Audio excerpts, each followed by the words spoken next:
नमस्कार दोस्तों, जय हिंद जय भारत। दोस्तों, आज हम इस वीडियो में जानेंगे हिंदी सामान्य का छठा पाठ जिसका नाम है शौर्य गाथा। ये 12th इंग्लिश मीडियम में पूछा जाता है मध्य प्रदेश की बोर्ड परीक्षाओं में। शौर्य गाथा कविता के कवि हैं भूषण कवि। मतलब कौन है? कवि भूषण। शौर्य गाथा में दो राजाओं का मुख्यता से वर्णन है। पहले पद में है छत्रपति शिवाजी का वर्णन, दूसरी कविता में अर्थात दूसरे पद में है छत्रपति छत्रसाल राजा का वर्णन है। ठीक है, इस कविता में वीर रस है, ओज गुण है। ठीक है, तो हम देखते हैं। ये पेज नंबर 22 पर लिखा हुआ पाठ है। कहां पर लिखा है? पेज नंबर 22 पर है। और जब आप मेरा ये वीडियो देखो तो अपनी किताब को भी पास में रख लेना। तो हम देखते हैं शिवा शौर्य। शौर्य गाथा में दो कविताएं हैं, शिवा शौर्य और छत्रसाल प्रशस्ति। तो शिवा शौर्य को हम पढ़ते हैं। सबसे पहले शिवा मतलब शिवाजी। साजी चतुरंग सेन अंग में उमंग धारी सरजा शिवाजी जंग जीतन चलत है। भूषण भनत नद विहद नगारन के नदी नद मद गैबरन के रलत है। एल फैल खेल भैल खलक में गैल गैल, एल फैल खेल भैल खलक में गैल गैल गजन की ठेल फैल सैल उलसत है।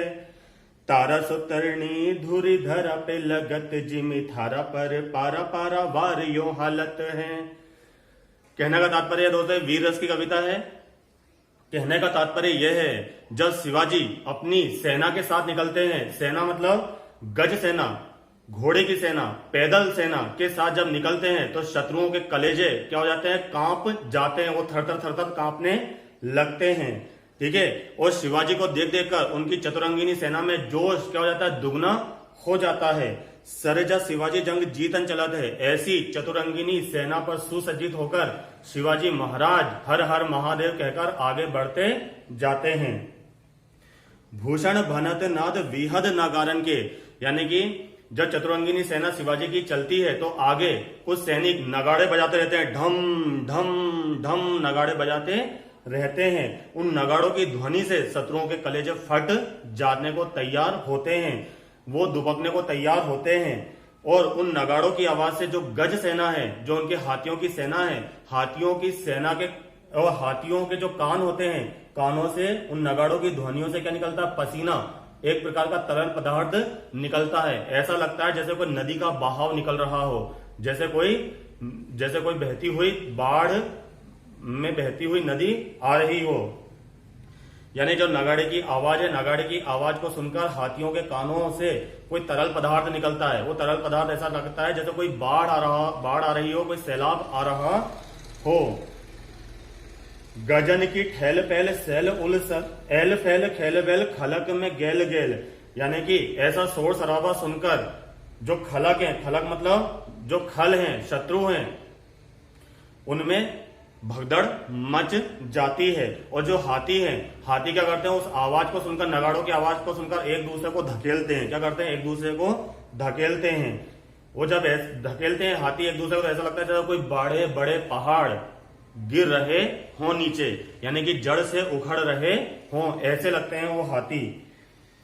जब उनकी चतुरंगिनी सेना आगे बढ़ती है तो धूल जो उड़ती है, सेना के पद चाप से जो धूल उड़ती है वो पूरे आकाश में मंडरा जाती है। जब वो चतुरंगिनी सेना आगे बढ़ती जाती है तो ऐसा लगता है कोई धूल का सैलाब आ रहा हो, जैसा आपने बाहुबली फिल्म देखी होगी ना, ऐसा। थारा पर पारा पारा वार यो हालत है। जब वो हाथी यूं करके हिलते हैं और जब उनकी सेना आगे बढ़ती है तो ऐसा लगता है जैसे कि समुद्र की लहर शत्रु दल पर आ रही है टूटने के लिए। ये आपको पता समझ में आया होगा। अब हम दूसरा पद पढ़ते हैं। ये भी शिवा शौर्य से संबंधित है। छुटत कमान बान बंदूक अरु कोक बान, मुश्किल होत मोर चानहु की ओट में। ताही समय शिवराज हुकुम के हल्ला कियो, ताही समय शिवराज हुकुम के हल्ला कियो। दावा बांधी दुए के पे बीरन ले जोट में। भूषण भनत तेरी हिम्मत कहाँ लो कहो कीमत यहाँ लगी है। जाकी भट्ट जोट में ताव दे दे मूछन कंगूरन पे पांव दे दे। ताव दय दय मूछन पर कंगूरन पे पांव दय दय, घाव दय दय अरे मुख कूद पर कोट में। यानी कि इस प्रकार का वर्णन बता रहे हैं वो कि जब उनकी सेना शत्रु दल के सामने आ रही है तो शत्रु दल कौन से हथियार चला रहा है? कमान, बाण, बंदूक, अरु कोकबान, यानी कि एक प्रकार का हथियार होता है जो चलाते समय ध्वनि करता है। इस प्रकार के शस्त्र, बंदूक, कोकबान, कमान कौन चला रहा है? शत्रु दल शिवाजी की सेना पर चला रहा है। और शिवाजी की सेना भी डटकर सामना कर रही है और ऐसा सामना कर रही है कि शत्रु दल इधर उधर भगने को तैयार है। ताही समय, मतलब जब उन्होंने देखा कि शत्रु दल हम पर हमला कर रहा है, ताही समय शिवराज मतलब शिवाजी ने, छत्रपति शिवाजी ने हुक्म किया कि आक्रमण। क्या किया? आक्रमण। दावा बांधी द्वेष बीरन ले जोट में। ठीक है। और सभी सेना में एक प्रकार की क्या आ गई? हिम्मत सी आ गई। उनका हुक्म सुनकर एक प्रकार की क्या आ गई? हिम्मत आ गई और वो आगे बढ़कर शत्रुओं से मुकाबला करने लगे। ऐसा दृश्य देखकर भूषण कवि कहते हैं कि हे शिवाजी, हे छत्रपति शिवाजी, मैं तेरी हिम्मत का कहां तक बखान करूं? मेरे पास शब्द भी कम पड़ जाएंगे और मैं तेरे जो ये प्रशंसा कर रहा हूं इसमें कोई त्रुटि हो जाए तो मुझे क्षमा करना। कीमती यहां लगी है जाकी भटे झोट में, यानी कि जो शत्रु दल है वो कहा छुप गए? भटे झोट में जाके छुप गए, यानी कि बंकरों में जाकर छुप गए हैं कि ये कैसा राजा आ गया, इतना खतरनाक राजा तो हमने कभी जीवन में नहीं देखा। तभी जब उन्होंने देखा कि मेरी जो सेना है वो शत्रु पर भारी पड़ रही है तो मूंछों पर क्या दे रहे हैं? वो ताव दे रहे हैं। देखा होगा ना तानाजी फिल्म में कैसे मूंछों पर ताव देते हैं, इसी प्रकार यानी कि वो क्या कर रहे हैं? वो ताव दे रहे हैं। वो कंगूरन यानी किले की जो दीवारें होती है वहां पे जो खाने बने होते हैं उसे बोलते हैं कंगूरन। कंगूरन पर पांव रख लिया उन्होंने और इस प्रकार वो ताव दे रहे हैं। और घाव दे रहे हैं। घाव किसको दे रहे हैं? भाले से, हथियारों से, तलवारों से घाव किसको दे रहे हैं? अरि मुख को। अरि मतलब शत्रु को। किसको दे रहे हैं? शत्रु। और हर हर महादेव जय भवानी कहकर अरि के कोट में कूद पड़े। अरि मतलब जो शत्रु थे उन्होंने सुसज्जित सेना बना रखी थी, एक कवच बना रखा था उन्होंने कि ताकि शिवाजी की सेना आगे न बढ़ पाए, लेकिन वो ऐसे कूद पड़े जैसे अग्नि में कोई अंगारा। ठीक है। अगला आता है छत्रसाल प्रशस्ति। ठीक है। अब इसमें भूषण कवि ने छत्रसाल महाराज की प्रशंसा की है तो हम देखते हैं इसमें। निकसत मयान ते मयूखे प्रलय भानु कैसी फारे तम तोन से मयंगत के जाल को लागती लपकी कंठ बैरिन की नागिन सी रुद्र हिरी जावे दय दय मुंडन की माल को लाल छिति पाल छत्र साल महाबाहुबली। लाल छिति पाल छत्र साल महाबाहुबली कहाँ लो बखान करो तेरी तलवार को प्रतिभटे कटक कटीले के ते काटी काटी काली कासी किल के कलेऊ देती काल को। इसमें भूषण कवि अब बोल रहे हैं हे महाराजा छत्रसाल के तेरी तलवार का मैं कब तक वर्णन करूं, कहां तक प्रशंसा करूं? ऐसी तलवार मैंने अपने जीवन में कभी नहीं देखी। ऐसे थे हमारे भारत के वीर योद्धा दोस्तों। वो कह रहे हैं जब आप तलवार उठाते हो रण युद्ध में, यानी कि रण में जब तलवार उठाते हो जरा सा इस प्रकार करते हो, उसको हिलाते हो तो उसमें से इतनी सारी रश्मियां निकलती हैं। रश्मियां मतलब होती है किरणें। ऐसी किरणें निकलती है जैसे सूरज के प्रकाश में हजारों रश्मियां निकलती हैं, इस प्रकार की रश्मि निकलती है। ठीक है। और जिस प्रकार सूरज की रश्मियां अंधकार को फाड़ डालती हैं, चीर डालती हैं, इसी प्रकार तलवार जब आप यूं करके चमकाते हो, क्या करते हो? यूं करके चमकाते हो तो शत्रुओं के कलेजे को चीर डालती है। यानी शत्रु मतलब अंधकार रूपी, जिन्होंने भारत पर अंधकार फैलाया है। रुद्र ही रिझावे दय दय मुंडन की माल को, यानी कि आपकी जो तलवार है वो कैसी लग रही है? नागिन की तरह। कैसी लग रही है वो? नागिन की तरह। जैसे नागिन क्या करती है? इस प्रकार शत्रु पर डसकर प्रहार करती है, इसी प्रकार आपकी जो तलवार है नागिन की तरह आगे बढ़ने को तैयार है कि महाराज मुझे आज्ञा दीजिए और मैं इस शत्रु को डसूंगी, इस शत्रु को डसूंगी, इस शत्रु को डसूंगी, बस मुझे आज्ञा की जरूरत है। आपकी तलवार ऐसी लग रही है जैसे काली, साक्षात क्या आ गई है? रण युद्ध में काली आ गई है। और जब आपकी तलवार ने शत्रुओं को कलेजे को चीरा तो कैसी हो गई तलवार? लाल। तो वो ऐसी लग रही है जैसे जीभ, इस प्रकार वो लग रही है, जीभ की तरह लग रही है। और तलवार कह रही है कि महाराज मुझे आज्ञा दीजिए और मैं शत्रुओं के गर्दन को काट काट के आपके चरणों में और शंकर भगवान के चरणों में अर्पण कर देना चाहती हूं। ठीक है। लाल क्षिति पाल छत्र साल महाबाहुबली।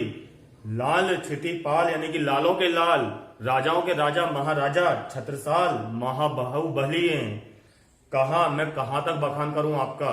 ठीक है, मेरे शब्द कम पड़ जाएंगे और मैंने जो बखान किया है तो बहुत ही नगण्य है, बहुत ही कम है। प्रतिभट कटक कटीले केते काटी काटी काटी, यानी कि वो जो तलवार है वो सिर्फ महाराज के आज्ञा का इंतजार करती है और जैसे महाराज आज्ञा देते हैं तड़ा तड़ तड़ा तड़ सटा सट शत्रुओं के गर्दनों को काट डालती है। शत्रु के हाथ को इधर से काटती है, शत्रु के हाथ को इधर से काटती है। शत्रु पंछी की तरह कैसा हो जाता है, नीचे गिर जाता है। ठीक है। कालिका सी कलिका कलेव देती काल को, यानी कि कालिका की तरह किलकारियां भरती है वो, जो उनकी तलवार है काली मैया की तरह किलकारियां भरती है। जैसे काली मैया ने युद्ध क्षेत्र में किलकारियां भरी थी, कैसे भरी थी, इस प्रकार जो किलकारियां भरी थी इस प्रकार वो किलकारियां भर रही है। ठीक है। फिर देखते हैं अगला ये आप ही इसका राग बनाना, मैं पढ़ के नहीं बताऊंगा। अब जब मैंने 3 आपको राग बता दिए इसके, तो ये आपको ही पढ़ना है, तो मैं इसका आपको अर्थ बताता हूं। अब उन्होंने इस वाले पद में बर्छी का वर्णन किया है कि महाराज छत्रसाल की बर्छी कैसी है। भुज भुज गेस की वे संगनी भुजंगनी सी, यानी कि जो महाराज की जो बर्छी है, यानी जो यहाँ पर गिरती कटार बर्छी, यानी कि वो बर्छी ऐसी है जैसे कि शेषनाग की कोई संगनी हो। जो शेषनाग होता है ना, शेषनाग कैसा विषधारी होता है, इस प्रकार ऐसी संगनी लग रही है। खेदी खेदी खाते दी है दारू दलन के, यानी कि वो जो बर्छी है वो अंधकार में भी घुस जाती है, कठोर कठोर हृदय में भी घुस जाती है। किसके, शत्रुओं के, भयानक से भयानक शत्रुओं के दल में भी वो घुस जाती है पलक झपकते ही। बखतर पाखरन बीच धसी जाती मीन, वो इस प्रकार शत्रुओं के दल में ऐसे घुस जाती है, ऐसे घुस जाती है जैसे बड़ी बड़ी धारों में मछली घुस जाती है। ऐसे कवचों को फाड़ डालती है जैसे मछली कीचड़ में घुस जाती है चोंच बना बनाकर, जैसे मछली चोंच से धारों में घुस जाती है, इस प्रकार वो कवच में घुस जाती है। हाथियों के कवच में, घोड़ों के कवच में, शत्रुओं के कवच में तक घुस जाती है। यानी कि राजा तो राजा, उनके घोड़े, उनके हाथी, उनकी बर्छी, उनकी तलवार भी उनके बराबर ताकत रखती है। ठीक है। पैरी पार जात पर वाहन जो जलन के रैया राव चंपति के छत्रसाल महाराज, यानी कि वो बोल रहे हैं कि रैया राव चंपति के पुत्र छत्रसाल महाराज, मैं आपको बार बार प्रणाम करता हूं, मैं बार बार आपके सामने नतमस्तक हूं। भूषण सके करी बखान को बलन के, यानी कि भूषण बोलता है कि मैं कब तक बखान करूं, मेरी जुबान थक जाएगी। आपकी बर्छी शत्रुओं के हाथों को, पैरों को इस प्रकार काट देती है जिस प्रकार किसी पक्षी के पर काट दिए जाते हैं और वो निहत्था जमीन पर आकर गिर जाता है। इस प्रकार का उन्होंने वर्णन किया है अपनी कविताओं में। ठीक है। अब हम देखते हैं इस पाठ से जुड़े हुए कुछ सही विकल्प जो आपकी बोर्ड परीक्षाओं में आते हैं, पूछे जाते हैं हर साल। शौर्य गाथा में 2 राजाओं की प्रशंसा की गई है। अब ये तो मैं बताऊंगा नहीं, आपको याद ही हो गया होगा। ठीक है। भूषण का जन्म कहां हुआ था, तो भूषण का जन्म कानपुर के टिकवापुर गांव में सन 1613 ईस्वी में हुआ था। ये ध्यान रखना, टिकवापुर गांव में हुआ था, कानपुर में हुआ था और 1613 ईस्वी में हुआ था। भूषण के पिता का नाम क्या था, पंडित रत्नाकर त्रिपाठी था। भूषण के पिता का नाम पंडित रत्नाकर त्रिपाठी था। फिर है अगला, भूषण के भाइयों का नाम क्या था, भूषण के भाई का नाम था चिंतामणि और मणिराम। ठीक है। भूषण के भाई का नाम था चिंतामणि और मणिराम, ये हिंदी साहित्य के महान कवियों में से एक है दोनों। फिर है अगला प्रश्न है, भूषण को भूषण की उपाधि किसने दी थी, तो भूषण को भूषण की उपाधि चित्रकूट के महाराजा रुद्र ने दी थी। किसने दी थी, रुद्र ने। यह ध्यान रखना है आपको। भूषण के प्रिय राजा कौन है, यह भी आपको ध्यान रखना है। भूषण के 2 प्रिय राजा हैं। राजा तो बहुत सारे हैं इनके, लेकिन दो से बहुत प्रेम है ये, एक तो शिवाजी और एक छत्रसाल। भूषण का प्रिय रस क्या है, भूषण का रस है प्रिय वीर रस। भूषण का प्रिय गुण क्या है, तो वीर रस है तो कौन सा गुण होगा, ओज गुण। भूषण की भाषा क्या है, ब्रज भाषा। यही आपका काव्य सौंदर्य बन जाएगा। ठीक है। 10वां है, आप रीतिकाल के कवि हैं। रीतिकाल के कवि हैं। रीतिकाल में हर कवि राजा को प्रसन्न करने के लिए श्रृंगार रस की कविता करता था, स्त्री के प्रेम की कविताएं लिखा करता था। परंतु ये एकमात्र ऐसे कवि हैं जो थे तो श्रृंगार काल के कवि, मतलब रीतिकाल के कवि, परंतु ये वीर रस की कविताएं लिखा करते थे।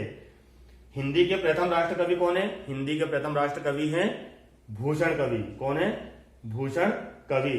यानी कि ये ऐसे कवि हैं जिन्होंने रीतिकाल में भी राजाओं को जगाने वाली बात कही है। अब हम देखते हैं भाषा अनुशीलन।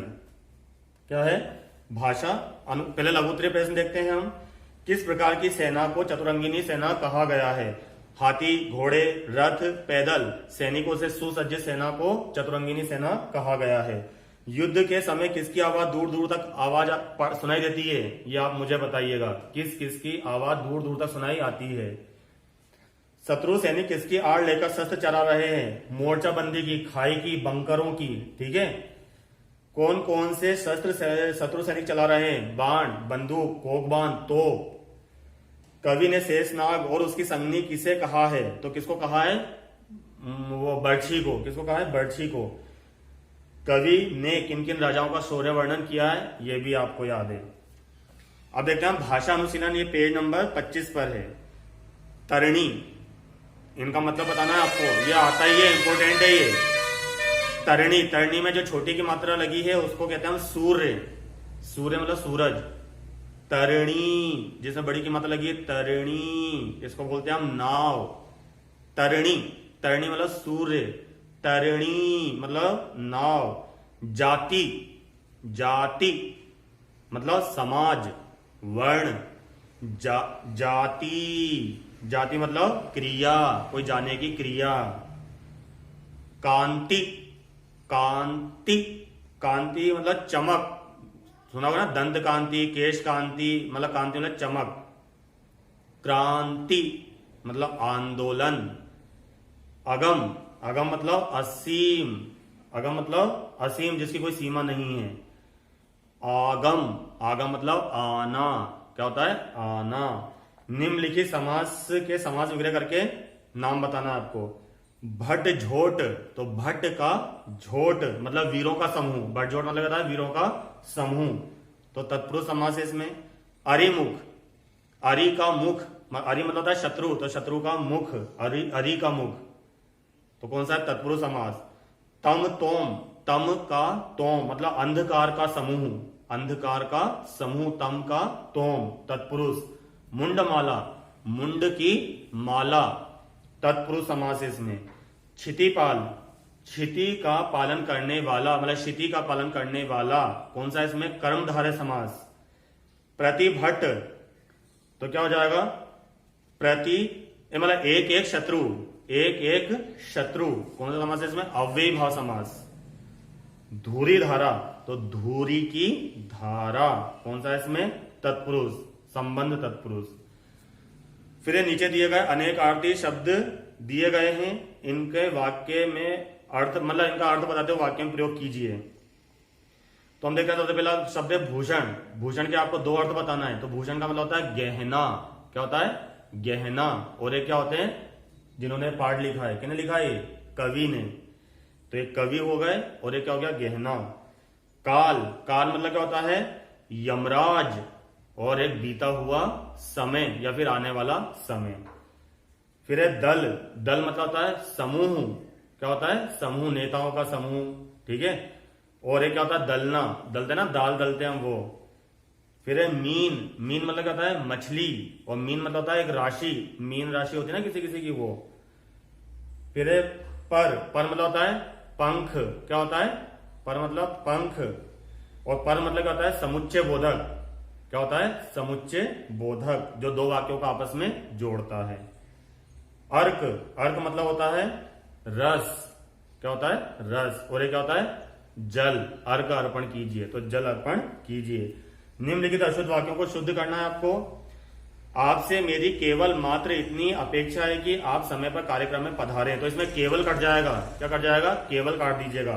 आपका भवदीय, इसमें आपका कट जाएगा, आपका कट जाएगा, सिर्फ भवदीय रह जाएगा। ये बहुत इंपॉर्टेंट है, आपका भवदीय। तो आपके पास पेंसिल फिरा लो आप। शीला के मस्तक में भारी दर्द है, भारी मतलब वजनदार दर्द होता है क्या? भारी नहीं, बहुत कर लो आप, भारी को काट के कर लोगे बहुत। हमारे देश में गुलामी की दास्ता कई शताब्दियों तक छाई रही, तो की दास्ता काट लीजिए आप, की दास्ता पर पेंसिल फिरा लो, तो क्या बचा? हमारे देश में गुलामी कई शताब्दियों तक छाई रही, आप सादर पूर्वक आमंत्रित हैं, तो एक पूर्वक हट जाएगा, तो क्या बच जाएगा? आप सादर आमंत्रित हैं। उम्मीद है दोस्तों आज का वीडियो आपको समझ में आया होगा और पसंद भी आया होगा। आप नोट्स बनाते चलिए और पढ़ाई करते चलिए। धन्यवाद।